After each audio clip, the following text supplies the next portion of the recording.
वक्रतुंड महाकाय सूर्यकोटि संप्रभ निर्विघ्नं कुरु मे देव सर्वकार्येषु सर्वदा।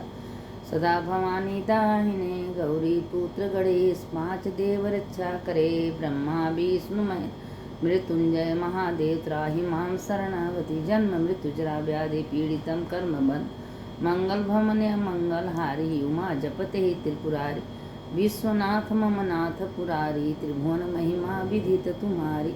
देखिए कि शिव पुराण के कथा में क्या क्या लिखा है और वही चीज़ हम बता रहे हैं। अब सावन चलने वाला है और अभी सावन का आषाढ़ का लास्ट चल रहा है, अब सावन शुरू होने वाला है। तो सावन भर आप लोग एक घड़ी आधे एक घड़ी शिव पुराण सुनिए और महादेव प्रसन्न होते हैं। इसीलिए हम बार बार आप लोगों से कह रहे हैं कि सावन भर हो सके तो बेल वृक्ष में एक दीपक जला दीजिए, और नहीं तो आपके कहीं जाने की ज़रूरत नहीं है। कोई गमला है, कोई पर सबके घर में कुछ न कुछ गमला होता है, उसी में खाली शिव का एक लंबा सा आकार बना दीजिए। उसी में जल है, दूध है और अक्षत है, भस्म है, चढ़ा के बेलपत्ती फूल चढ़ा के आरती करके और थोड़ी देर रुके एक लोटा में रख के विसर्जन कर दीजिए। सावन भरी नियम करिए, आपको पार्थेश्वर महादेव का पूजन करने का पुण्य मिल जाएगा। इसमें कोई संशय नहीं है। देखिए पार्थेश्वर का इतना महिमा है कि बाणासुर 1000 पर डे शिवलिंग का बनाते थे और नर्मदा में विसर्जन करते थे। और महादेव खुश होकर उनसे कहें कि भाई तुमको क्या चाहिए? कहें बस यही दे चाहिए प्रभु, हमें कुछ नहीं चाहिए, जितना तक हम आज शिवलिंग विसर्जन किए हैं सब पाषाण हो जाए। वहाँ नर्मदा में अगर एक कंकड़ उठा के ले आए हैं तो स्वयं शंकर जी आते हैं, उसमें प्राण प्रतिष्ठा कराने की जरूरत नहीं, तो स्वयं भगवान उसमें विराजमान होते हैं। आपके घर में कोई शिवलिंग है, अगर 12 साल आप पूजा कर ली तो ज्योतिर्लिंग के रूप में हो जाते हैं। हम ज्योतिर्लिंग जहाँ आप दर्शन करने जाते हैं आपके घर में हुई ज्योतिर्लिंग हो जाते। इतना महिमा है शिवलिंग का, इसीलिए घर घर में नर्मदेश्वर होना चाहिए। और जो नर्मदेश्वर रख के पूजा करता है, आप नहीं पूजा कर सकती, कहीं जा रही हैं, तभी वो महादेव ऐसे हैं कि आपके घर का रखवाली करेंगे। कह रहे ये तो शिवलिंग है, नर्मदेश्वर अपने घर में रखा है, हमको लिया कि इतनी इज्जत सम्मान से हमको अपने घर में विराजित किया है। इतने खुश होते हैं महादेव कि उनका कोई और अंत नहीं है। अब इसी पर अब देखिए कि शिव पुराण में लिखा है कि पार्वती जी से महादेव कथा सुना रहे थे, तो पार्वती जी से सुना रहे हैं कि सुनो पार्वती कि कैसे कैसे दुनिया में मेरे भक्त होते हैं। अब वो देखिए कि अब उनके भक्त पार्वती जी के शंकर जी के सुने कि एक ब्राह्मण थे, वो हमेशा शिवलिंग का पूजा करते थे, जब तक उनको भोग नहीं लगाते थे और तब तक वह पारण नहीं करते थे। तो एक दिन क्या हुआ कि अपना जा रहे थे तो एक लड़का था बैजू बारा था, तो वो अपना उसको कह दे बेटा हम तो जा रहे हैं, तुम सीधे साधे हो, कुछ बनाना तो महादेव को भोग लगा के तब तुम अपना करना भोजन करना। कह ठीक है बाबा जी आप जाइए। अब वो अपने 1 महीना के लिए चले गए। जब 1 महीना के लिए चले गए तो वो अपना खाना बनाता था, भगवान के सामने रख देता था। अब भगवान क्या कर खाएं, 1 दिन हुआ, 2 दिन हुआ, 3 दिन हुआ, अब उसका सब्र का बाण टूट रहा था, क्योंकि वो 3 दिन 4 दिन से भूखे पड़े था। जब तक भगवान न खाएं तब तो खा नहीं सकता था।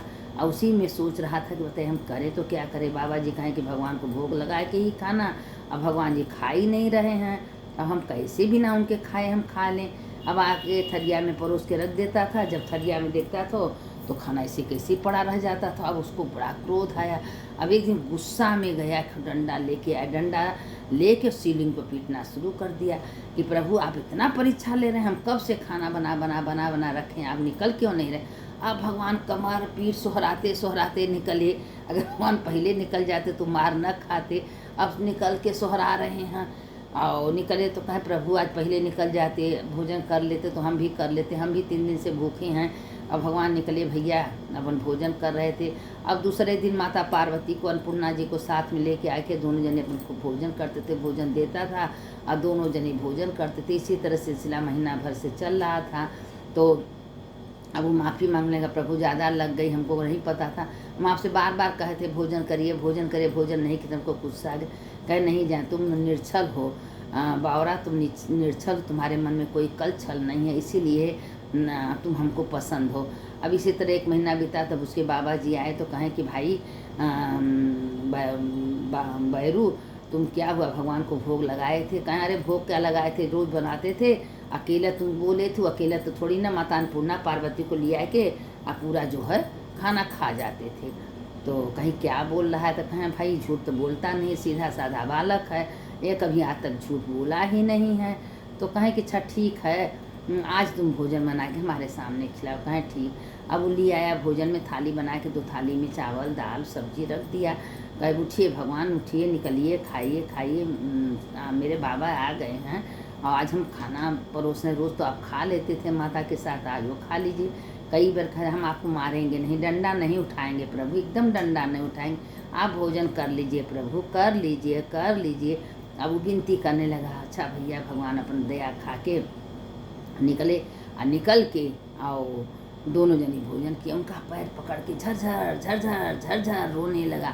इतना रोआ कहे तुम मेरे दिल के करीब हो, तुम ऐसे ऐसे भक्त हमको बहुत प्रिय हैं, जिसके मन में कोई पाप दोष नहीं रहता, निर्छल रहते हैं। तुम बावरा, तुम एकदम चिंता मत करो, हम तुम्हारे भक्ति से पसंद है, तुम मेरे दिल के करीब हो। और माता शंकर जी उसको वरदान दी। उसके बाद जो बाबा जी थे आए कि माता जी का या भोलेनाथ का पैर पकड़े, वो भी रोने, प्रभु हम इतना दिन से सेवा किए, भोग लगाए, पूजन किए, आज हमारे पूजन से कभी पसंद नहीं है, कभी नहीं किया, हमारी पूजा में कोई खोट रह गई थी, क्यों हमको दर्शन नहीं दिए प्रभु, क्यों नहीं दिए दर्शन? आज एक बच्चा को दर्शन दे दिए, वो कह रहा है, लेकिन हमको जानते वो कभी झूठ नहीं बोलता था, लेकिन हमको ये सोचे कि आज तुम भी बना के खिलाओ प्रभु। क्या है मेरे पूजा में कौन कमी था प्रभु कि हमको आप कभी दर्शन? तो महादेव बोले कि नहीं, तुम्हारे पूजा में कोई कमी न थी, लेकिन तुमको जानकारी था कि पूजा कैसे होता है, कैसे करना। और तुम भोग लगाते थे और प्रणाम करते थे, थाली में रख के चले जाते थे, उसके बाद प्रसाद लेते थे। और उसको क्या था कि नहीं, निकल के भगवान को खाना है तो खाना है, तो अभी जिद पर अड़ गया था, तो इसीलिए हमको निकलना पड़ा। 3 दिन से भूखा था, उसको क्रोध आया, आखिर उसका मार भी हम खाए। मेरे कमर में मेरे पेट में बहुत दर्द हो रहा है। तो बाबा जी कहें कि ठीक है प्रभु, क्षमा कर दीजिए। हमें उससे कहे थे कि भगवान को, अब उसको क्या पता था कि भगवान स्वयं निकल के खाते हैं। आज तो हम पहली बार देखे, हमको आश्चर्य हो गया है महादेव। लेकिन इसी तरह सबके ऊपर कृपा करिए प्रभु, जो आपका पूजा करे, दर्शन करे भक्ति से, जो कुछ आपको प्रसाद का भोग लगा उसको स्वीकार करिएगा। तो कहें देखिए महाराज, हम कह रहे हैं कि एक बार कोई मेरे शिवलिंग में जाए, उतना पहले जितना पग भग चलता है उतना अश्वमेध जग का फल मिलता है, क्योंकि एक एक पग का हम उसको जोड़ते हैं। जितना पग हमारे मंदिर में चल के आता है उससे अश्वमेध यज्ञ का फल मिलता है। सबसे बड़ा चीज़ है कि जिसके पास कुछ नहीं, अगर 1 लोटा जल चढ़ा दिए ना, मेरे शिखर का दर्शन कर लिया, शिखरम दर्शनम पापनाशनम, उससे हम भी खुश हो जाते हैं। और कुछ उसके पास नहीं है, जो उसके पास है नहीं है तो भस्म का त्रिपुंड लगा दे, उसी से हम खुश हो जाते हैं। जिसी तरह से बस मेरा ध्यान करे, पूजा करे। सारे संसार में जितना दिखाई दे रहा है सारे मेरे ही बच्चे हैं। जब हम चंचुला का, इतनी चंचुला थी, शिव पुराण की कथा सुनी, बता रास्ते में जा रही थी मंदिर, और मंदिर में शिव पुराण का कथा हो रहा था, चंचुला सुन ली एक घड़ी। वो चंचुला के दिमाग में आ गया कि अरे हम तो बहुत हमसे पाप हुआ है, आज इतने पाप करने वाले, हमको तो यमदूत पकड़ के ले जाएंगे, घिसरावत ले जाएंगे, मारेंगे पीटेंगे, हमको तो जलती हुई अग्नि में डालेंगे, मेरा क्या होगा। तो वो चंचुला अपने कर्तव्य को, अपने ग्लानि को स्वीकार करके और शिव पुराण का कथा सुन के उद्धार होगी, पार्वती की सखी बनी। वहाँ जाने के बाद अपने पति का भी कल्याण कर ली। तो ये बताइए कि अगर हम मन से शिव पुराण का कथा सुन रहे हैं और वो लाइन पर चल रहे हैं, अरे ना ही हमारे शक्ति, हमारे घर में तो है महादेव, वही तो महादेव हैं, हम श्रद्धा से विश्वास से उनका पूजन कर रहे हैं तो हमारे ऊपर कृपा करेंगे। तो इसीलिए कहते हैं, देखिए सावन महीना आ रहा है, हम रोज़ पर डे, एक दिन नागा नहीं जाएगा, आप लोगों को शिव पुराण का कथा भेजेंगे और आप लोग को रोज़ सुनना पड़ेगा, दूसरों को सुनाना पड़ेगा, सबको भेजिए, सबको सुनाइए। जो लोग के काने में जाएगा, आपके जरिए अगर कोई सुन रहा है तो उसके पुण्य के भागी आप बनेंगे। यह सुखनान है, मामूली बात नहीं है। आप लोग सुनिए, हम आप लोग को 12 ज्योतिर्लिंग फिर दीजिए। देखिए वही कथा बार बार उलट के पलट के चलती रहती है, आप लोग सुनते रहिए, हम आप लोग को सुनाते रहेंगे। शंकर शंकर हर हर शंकर, शंकर शंकर जय जय शंकर। सानंद मानंद बने बसंतम, आनंद कंदम हत पाप वृंदम, वाराणसी नाथ मनाथम, श्री विश्वनाथ शरणम प्रपद्ये। मृत्युंजय महादेव त्राहि माम शरणागति, जन्म मृत्यु जरा व्याधि पीड़ितम कर्म बंधनम, जयंती मंगला काली भद्र काली कपालिनी दुर्गा क्षमा शिवा धात्री सोहा सोदा नमस्तुते। अब देखिए कि रोज़ सवेरे सवेरे सोच के उठ के 5 कन्या का नाम लेने से दिन अच्छा होता है। अहिल्या, तारा, कुंती, द्रौपदी, मंदोदरी 5 कन्या हैं, सती हैं।